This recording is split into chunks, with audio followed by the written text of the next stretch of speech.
Next lesson. I'm gonna have a cigar with this one. It's late at night. It's like 11:15. I've been working at Hustlers University since 7 a.m. Had a few gaps, had a few errands to run. And here we are 11 o'clock at night filming. Because I'm a G. Right, number 63. I've had a few people say to me who've watched a couple of courses already, oh, it's hard to keep up with the numbers. Don't be a bitch. Don't be a pussy. There's 100 lessons, okay? So just pay attention. Maybe I didn't say the number. Maybe you feel like one's missing. Watch it again. You should learn more than 100 things from my beautiful knowledge. Right, 63. Also, at this point, if you're serious about getting rich, and I mean serious, what I would do is stop right here, go back and start again, and watch it again from the beginning. Because a lot of the lessons I'm going to start teaching you are heavily correlated with the things you're supposed to have already learned. And if you forgot them, you're not going to get the most out of this. So if you're watching this now, feel free to stop right now, go back to the start, and start watching it again. I'm going to light my cigar and give you some time to think about that.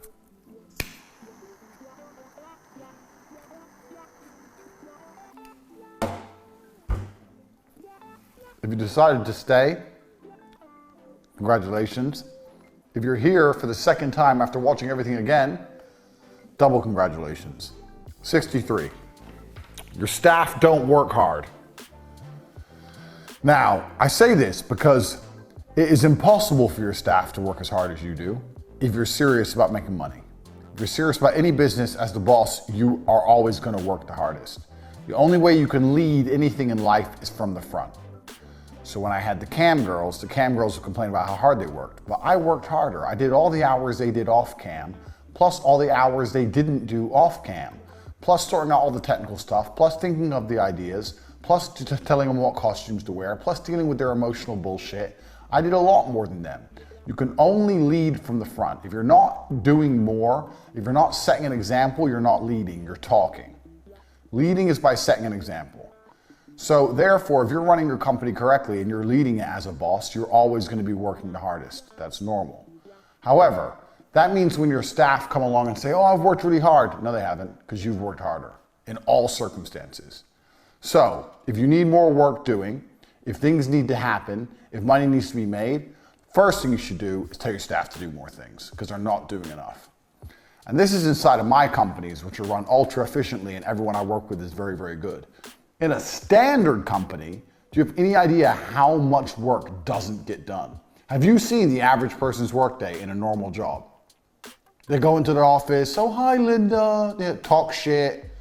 Oh, who wants tea? Everyone has tea. Sit down, 2 hours checking emails. Like no one does anything. Tea again, lunch break. It's brutally inefficient. Most companies are brutally inefficient. One of the biggest ways to save money is to have less staff, and one of the ways to have less staff is to make your staff work properly. I guarantee there's nearly any company in the world you could walk in and fire half the motherfuckers in there, and if the other half actually tried 100%, the company would run just fine. People don't try 100% because they're not incentivized to try 100%. Money doesn't incentivize people. We're gonna get onto that later, how to get people to really work hard for you. But your staff do not work hard. Never sit and think, oh yeah, he worked hard. No, your staff don't work hard. Beef them. Shit needs doing quicker because they're not working as hard as you. And if they are working harder than you, then you're in trouble. Here I am, 11 o'clock at night filming. My brilliant cameraman James is thinking, fuck, I had to film at 11 o'clock, I worked hard. Well, I've been working since fucking 7. So welcome to the real world. Life sucks. Next.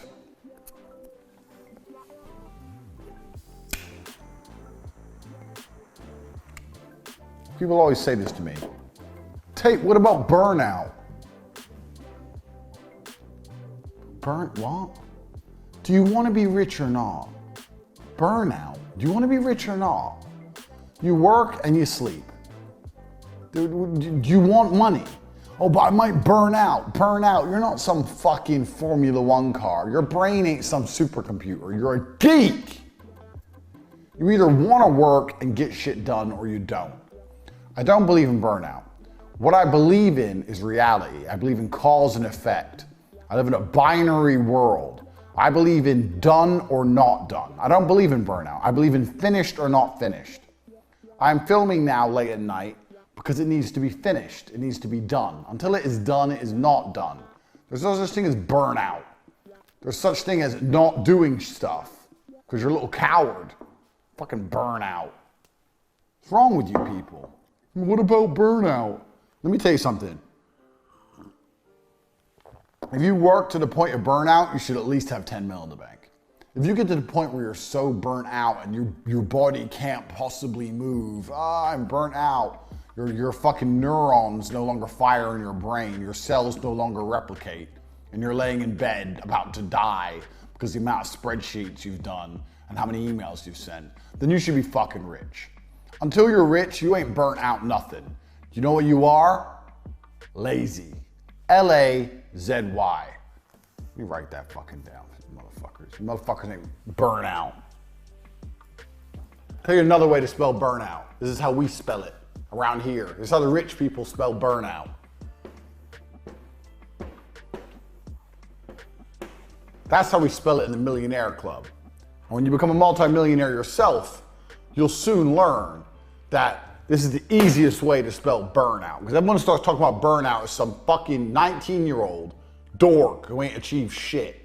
At 19, I had so much energy, I was running to work, running home, running to the gym, training 3 hours, then running home. And you're talking about burnout from sending some emails? You look like a geek. Burnout ain't real. Get out your fucking head.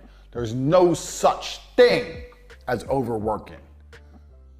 The only way you can overwork is if you do so much work you don't enjoy your life. And you only deserve to enjoy your life when you've earned it. So if you get to the point where you're sitting on 10 mil and you're not spending any of your money or enjoying your life because all you do is work, then fine, you can say you're overworking. There's no such thing as overworking when you're broke because you got a fucking mountain to climb. So burnout ain't real, overworking ain't real, taking time out to de-stress, none of that's real. If I'm awake, I work. All I do is work.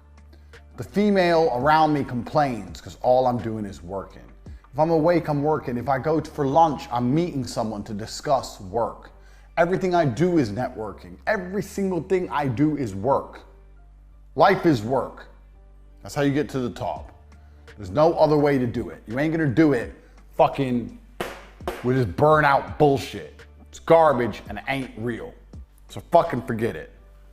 Next. This actually ties into the lesson before.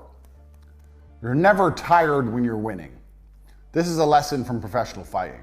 Whenever I was whooping someone's ass, I was never out of breath. When I was taking an ass kicking, I was always out of breath. This is a lesson for life. You're never tired when you're winning.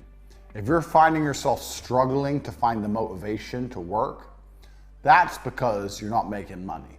If you had money coming in and you were tearing through the orders and you were getting contract after contract and you were making money, I guarantee you'd be up early, bang, making money, working. You'd have all the energy in the world because you're winning. You're only gonna struggle to find energy to work hard when things are not going well. And this is the most important period in any business. Let's take it back to cam girls. So cam girls always start slow because like every other company, every other business, they got to build it up. And I say to my guys who I'm training all the time, if you can get a girl to sit through the slow, quiet days, the empty rooms, the no tokens, and you can get them to do it without complaining, they're never going to complain when the room's busy, full of guys sending them money. This is the same with any other business. When I've got money pouring in from my companies, I got all the time in the world and I have never run out of energy. When it's hard to make money, when things are wrong, I don't know what it is, then you get pissed off, you get negged out, you don't want to do it anymore. If you find yourself low on energy or you find yourself low on motivation, that's because you're not making money. This is the time to push harder, start getting some money in, and you'll find unlimited motivation. It's easy to get 3/4 to the top and do the final push. It's hard to get 3/4 to the top. You're never tired when you're winning. So when people say to me, oh, what do I do about motivation? Or what do I should do about my business mindset?